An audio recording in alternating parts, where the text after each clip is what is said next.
All right, guys, welcome back. Today we're going to do another The Defenders, issue number 10 for Marvel Comics. This is volume 2, and if you look here, if you see words like this on a comic cover, you probably know that's going to be canceled soon.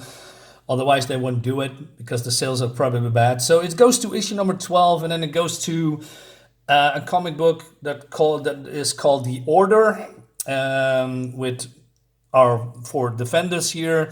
I have it somewhere, but I do not know where because I have too many comics. I have to look for it. So yeah, so spoiler, issue number 12, although I haven't read it in 20 years or something or more.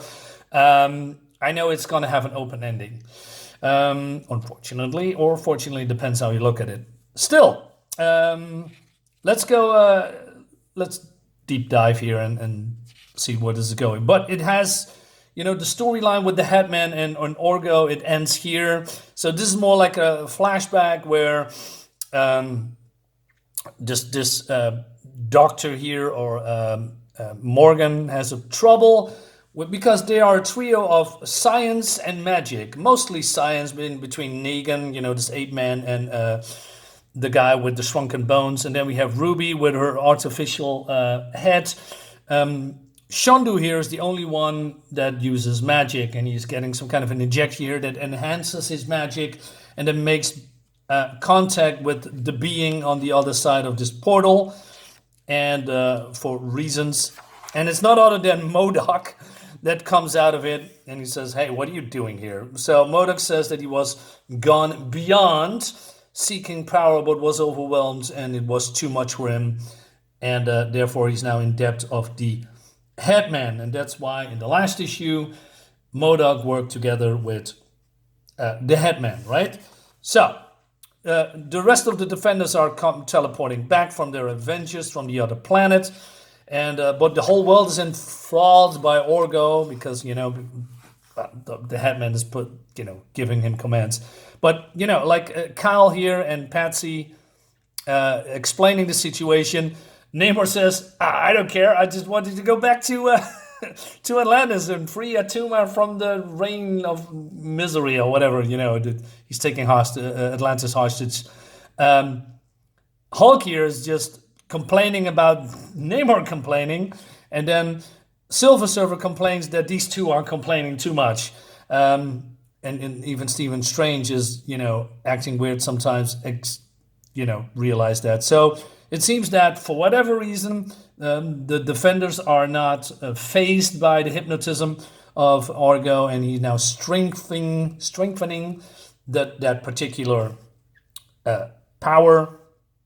So every Defender here in this book is now immune. Meanwhile, Orrgo is still using the power of hypnotism to enslave the world. But then it seems that every Headman has their own personal revenge. In this case, Morgan here is, being bullied at school, so he's gathering all these schoolmates that are now adults, and he's using some shrinking gas to extract revenge on them. And he say, well, we were sorry, we didn't mean to do it, we are kids. And he says, I don't care, and here's some shrunken dino beasts, and we see some chomping sounds. He says, excellent, so much for the men. I have to devise something different for all the women who refuse to go out with me. Right. So Negan says, hey, I don't want to hear that infernal screaming, so let's go over this. His plan or revenge is more like, I don't know, traffic congestion and rules about governing when people can leave their homes to work or shop, and also talking about global warming. Meanwhile, Shandu is, want to have, his body back, or a body. So he's experimenting on, some poor souls that are not doing very well and they all die. And he says, bring me more scrolls, grimoires, now that Orrgo recovered them from around the world. And he wants to have a body that is worthy of him. Ruby here is, according to MODOK, she is attached herself to the world's most powerful computers and is designing 7-dimensional solids and charting their likely effect on 3-dimensional worlds.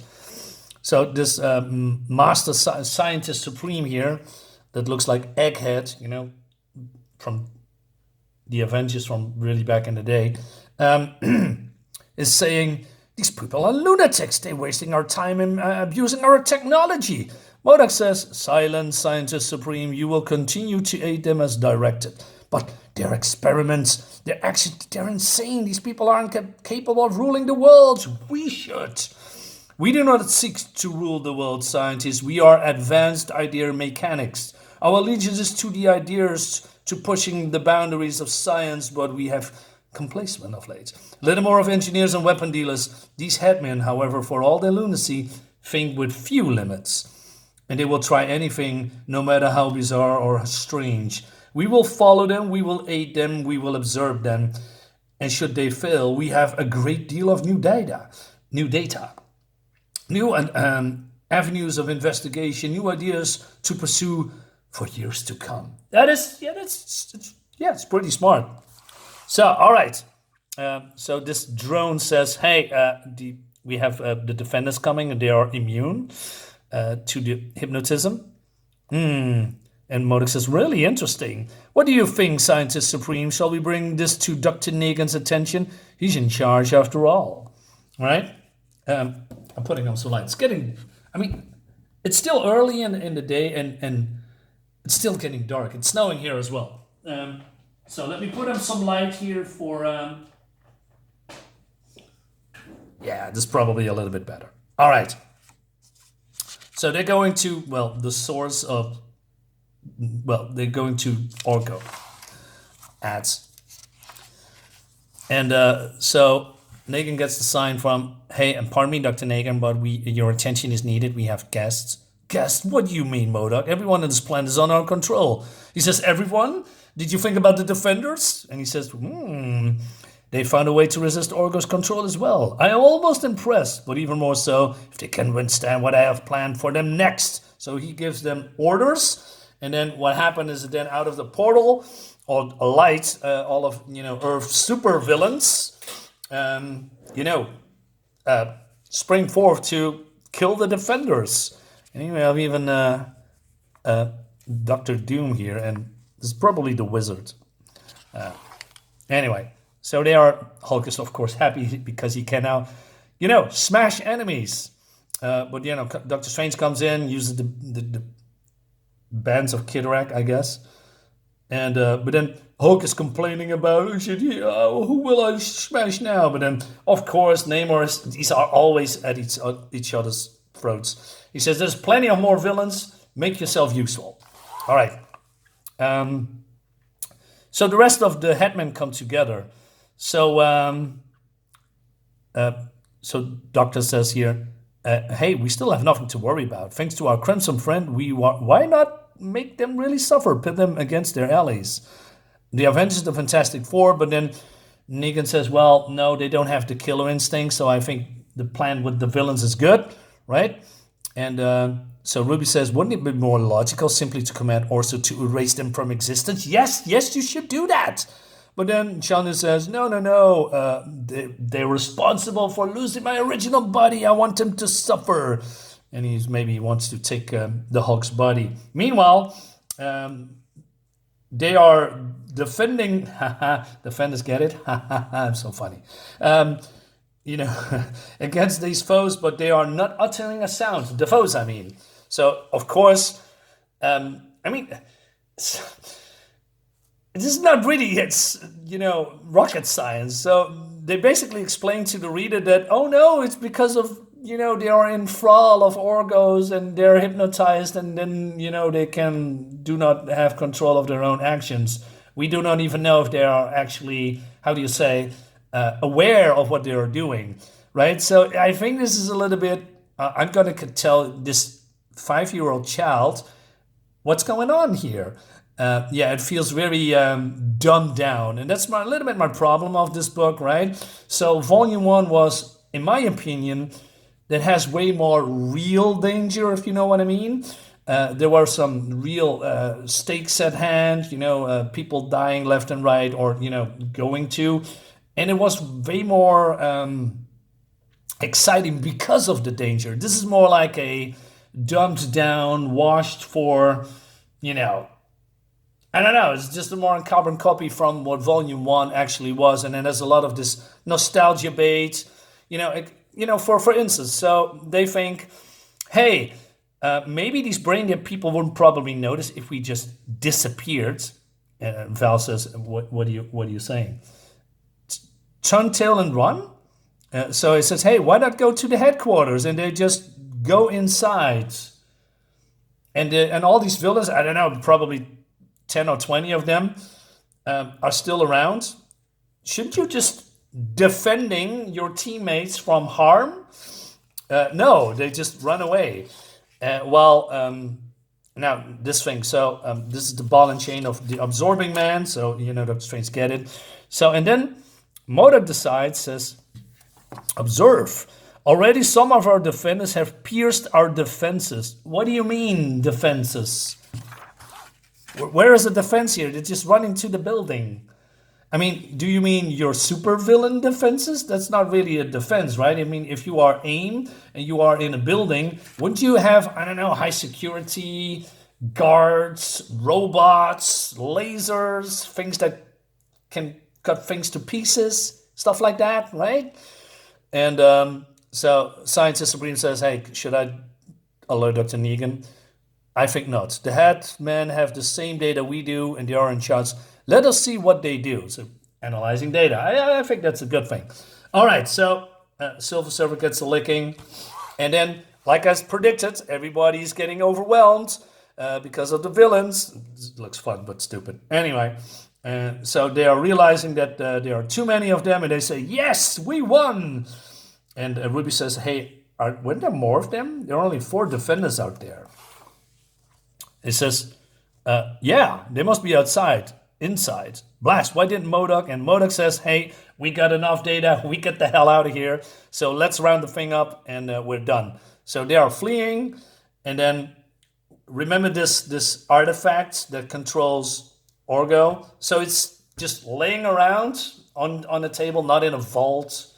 No, not behind security, not in behind lasers or cloaking device or whatever. No, just lying around here. And oh no, it seems that every doofus can control now Orrgo by talking to it and says, freeze the air around the Headmen and the villains outside. Freeze it solid.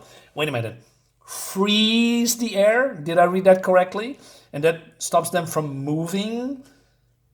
Freeze the air. I repeat it. Freeze the air. That doesn't really correlate what's happening here. If you freeze the air would be frozen, not them. I mean, is there some? Shouldn't be, I don't know, be trapped in ice blocks, something like that. You could do that here. You could say, hey, freeze the air or freeze the Headman. Yeah, freeze the Headman in blocks. That's it. Yeah, snap out the finger. Freeze the air in ice blocks. Done. But freeze the air. Wow. All right. Enemies stop moving. Why did enemies stop moving? Well, he just does this well. The Abomination can do nothing. That's weak, man. All right. So, the idol controls the alien at the rooftop, huh? All right. So they're going upside and they use the artifact. Say, hey, undo everything. That's the short gist of it, right? So that's gonna happen. Everything is with normal, but then. Unbelievable. Everything is it was. Strange, do you realize what it means? We could use this power to free Atlantis. Perhaps, and we could circumvent the infernal curse that binds us all together. Is this crude idol truly capable of such a feat? You have just witnessed what it is capable of, Norinbrad. Through Orrgo, we could change the world, prevent evil acts from being committed, or even considered. A world without evil, a world without hatred or fear, a world with no need of the defenders. But then Patsy comes in and destroys the idol, and what have you done? You could have... So, really, woman? I know why they did it. Yeah. He says, we could have freed Atlantis. Yeah, but what a cost. Free will, independent thought, all that good stuff. Snap out of his guys. You're starting to sound like the bad guys here.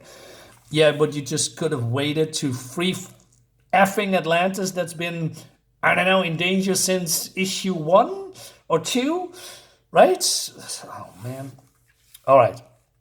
So Orrgo says, "Well, I'm free now. I'm gonna slave you all." But then Patsy says, "We kicked every time your asses. Is it wise to attack us?" And he says, "No, I'll go away." Dude, you just can hypnotize them. You can do this. Hypnotize them. Do it. You can enslave them here, right in front of you, dumbass. But no, he just says, "No, I'm going away." Maybe because of the spell, could be. Okay, give them that. But still, all right. So this star of wait a minute. What is it called? Star. Excuse me. Star of Capistan. Ah, I've seen that before. Star of Capistan. We're coming back to that a little bit later into the future in Volume 1, The Defenders, because we're going to do that. All right, and that leads us to the next season. So what do I think about it? Still a fun book. It's still cameo-ridden BS, in my opinion. Not that's really a bad thing, but still, it's a dumbed-down version of Volume 1. And that's basically it. Volume 1 has, like I said, real danger, real characterizations. It's just here from going from next scene to the next scene to the next scene without really expanding personalities. Just, oh, there's a curse and there's a villain. We need to, defeat the villain, and then the curse snaps them away to another place, and then it starts all over again. Not sure I'm not saying this is bad, but it's more like a dumbed down. I just wish that comics would go back to real danger, as in real danger, right? Instead of, oh, there's a danger, but not really, guys. It's gonna be all right. Haha, jokes, insert jokes here. That. Okay, guys, that's it for my review. Thanks so much for watching. As always, see you next time. Bye.